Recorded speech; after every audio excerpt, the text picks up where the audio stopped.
Hello, my name is Vicento, and today I wanted to make a quick video about the things that I wish I knew before raiding.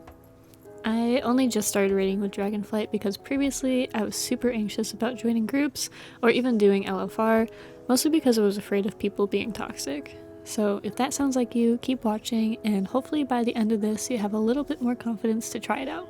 Before we get started, I do want to specify that this is from the perspective of a DPS player. I have not had the chance to tank or heal a raid, and there's probably a couple other starter tips for those players that aren't included in this video, but most of this video should apply to those players as well. First and foremost, it's totally okay to mess up. Everybody does, even the most seasoned raiders. It happens, and usually once you make a mistake in a raid, you know what it was, and it won't happen again. If you don't know what it was, ask somebody, whether you're in LFR or a raid group. In all of my experiences, people are super happy to help you out with learning mechanics.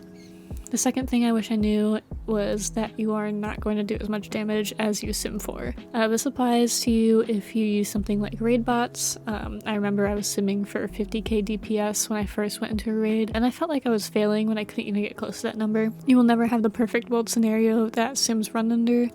You have to do mechanics, and you have to move. On the same topic, I highly recommend turning off your damage meter add-ons if damage is a main concern of yours. At the end of the day, it really doesn't matter, and if anyone makes you think that it does, it's simply an ego thing. Another thing I wish I knew was that I should have a plan for mistakes. I know my rotation like the back of my hand, but if something happens in the raid that I'm not expecting or I make a mistake, it can take me a long time to get back into the groove. Sometimes I just stand there doing absolutely nothing while my brain recalibrates. And honestly, that's okay. Just staying alive is the most important thing in a raid. But if this is something that you struggle with, I would recommend having a button that you can spam for some DPS while you get resituated. For me, I spam my Arcane Explosion while I take in what's happening with the boss and where my CDs are at. And if it's a mistake that would lead me to miss a mechanic or take a lot of damage, I just press my ice block, which, I can't do any damage while I'm in my ice block. But it allows me to reset my brain and continue on with the raid. You know, I might not be casting, but at least I'm not flopping around like a fish taking more unnecessary damage.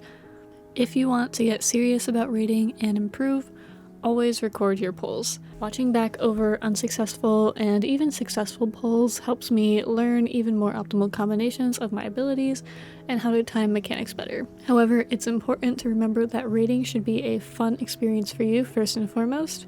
And if getting too serious about it removes that aspect for you, don't worry about it. Raiding and gearing for raids has quickly become my favorite aspect of WoW, and I want to get as good as I can, so watching over recordings is very enjoyable for me. Lastly, if you are brand new to raiding like I was, try out LFR. It's not going to be the same experience as joining a regular raid group, but it is a great place to learn the environment and the fights. I know it can be intimidating to join with a bunch of strangers, but in all of my LFR experience, they have been very positive. There's always somebody willing to explain the more difficult parts of a fight, and more times than not, there are a couple overgeared players in LFR that will just carry the DPS so you can focus on learning. There are plenty of other things you will learn along the way in your raiding journey, but hopefully this helps you get your foot in the door. Happy raiding!